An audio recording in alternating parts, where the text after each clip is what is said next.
Part of the way we look after our cows is that we allow them access to the trees.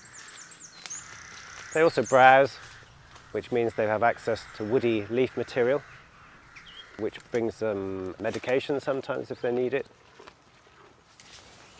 And they just love that ability to be able to go into the woodlands.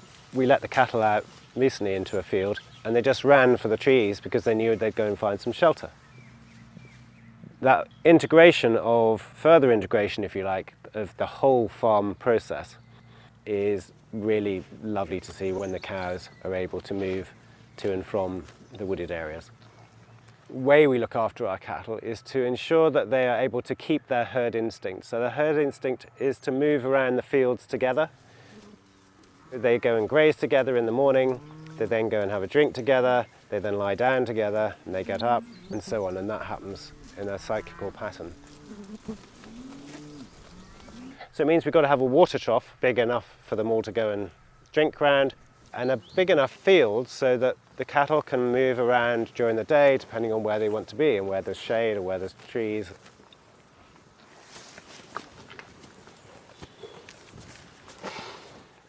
So that natural ability for the cows to exhibit their herd instinct, I think, is really fundamental to their well-being, their welfare. So despite the fact we do move them around, we have what we call a rotational grazing system. When the pasture is growing quickly, we use electric fences to move them from one area to another. But when the plants are growing slowly in the autumn, we let them have a bigger area.